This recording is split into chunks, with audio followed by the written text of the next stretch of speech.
বাংলা নববর্ষ ১৪৩২ উদযাপন উপলক্ষে গোপালগঞ্জের টুঙ্গিপাড়ায় আলোচনা সভা ও আনন্দ শোভাযাত্রা অনুষ্ঠিত হয়েছে।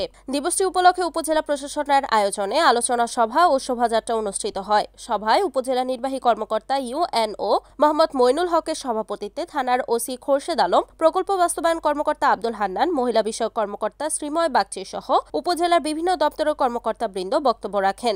আলোচনা সভা শেষে উপজেলা পরিষদ চত্বর থেকে একটি আনন্দ শোভাযাত্রা বের করা হয়। শোভাযাত্রাটি বিভিন্ন গুরুত্বপূর্ণ সড়ক প্রদক্ষিণ করে পুনরায় সেখানে গিয়ে শেষ হয়।